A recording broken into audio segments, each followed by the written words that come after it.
Hello à tous, on se retrouve aujourd'hui pour parler un petit peu pour une fois. Je vais vous donner des nouvelles à la fin de la vidéo et pas maintenant parce que sinon les gens qui ne s'intéressent pas, ça va les embêter. Si vous entendez du bruit, je le rappelle, j'ai 3 enfants. Ils font du bruit, ils sont vivants, c'est normal. Mais bon voilà, désolée, vous étonnez pas. Du coup aujourd'hui je voulais vous parler de ces éléments qui font pour moi partie du quotidien et qui peuvent favoriser la compréhension, l'apprentissage de certains concepts oui, chez les enfants. Donc je vais commencer par tout ce qui est pour moi du domaine de tâches ménagères entre guillemets. C'est-à-dire que personnellement je pense que ça développe bien la motricité fine, la concentration, tout ça.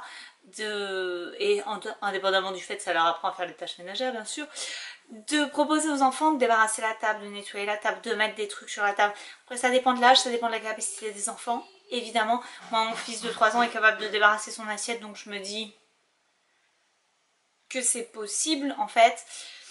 Ou simplement voilà, d'apporter des petites choses sur la table, de nettoyer un peu, de passer la pelle et la balayette ou le ramasse-poussière selon là où vous habitez. Pour moi c'est ce qui fait partie des tâches ménagères entre guillemets et qui me semble intéressant de proposer aux enfants quand on sent qu'ils sont en capacité de faire, de comprendre, de participer un peu. Le but ne serait pas de les forcer mais de leur proposer pour leur apprendre et pour développer leur motricité et le fait de participer à l'entretien du foyer.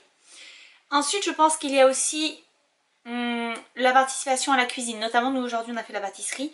On a une balance comme ça, donc avec une aiguille qui bouge. On a la même chose dans la salle de bain pour se peser et je trouve ça bien parce que du coup les garçons voient l'aiguille bouger, voient le plateau se baisser. Une balance avec 2 plateaux aussi, je pense que ça peut être intéressant, on n'en a pas malheureusement.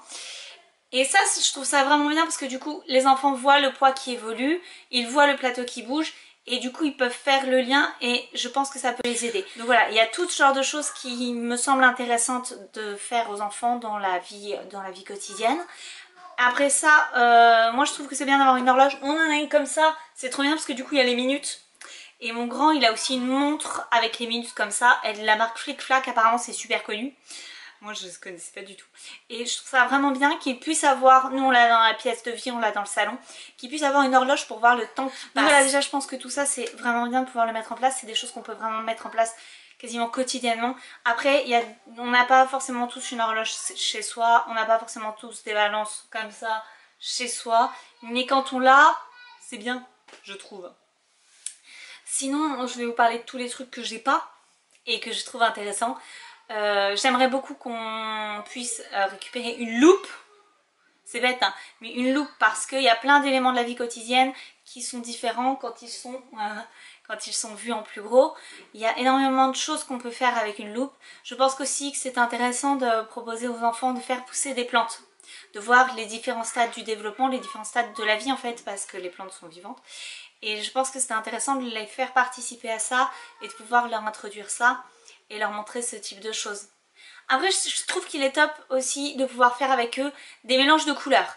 Donc acheter de la peinture et mélanger certaines couleurs. Ou sinon vos vieux feutres, vous pouvez par exemple les couper.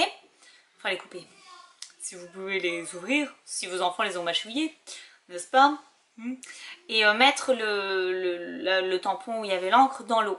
Pour pouvoir voir si l'eau prend la couleur de l'encre ou mettre des vieux bonbons dans de l'eau pour voir la coloration partir. Je pense que c'est bien de pouvoir montrer tout ça aux enfants. Donc voilà, je pense qu'il y a à peu près tout ça qu'on peut proposer aux enfants qui font à peu près partie de la vie quotidienne, de tout ce qui peut être intéressant pour eux. Nous, on va aussi acquérir un microscope et un stéthoscope parce que je pense pareil que ce sont des éléments qui peuvent être plus clairs avec ce type d'outils. Donc voilà, c'est tout ce que je voulais aborder à propos des petits éléments qui pour moi font partie du quotidien et qui peuvent participer aux apprentissages des enfants.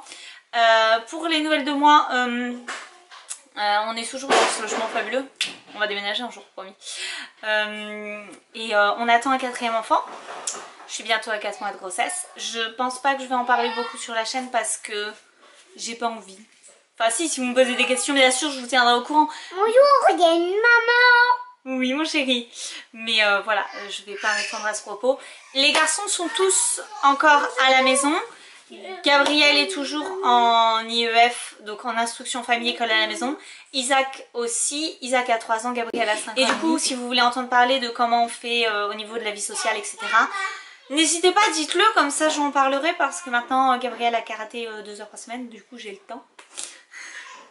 Donc voilà, n'hésitez pas si vous avez des questions et je vous dis à très bientôt et voilà.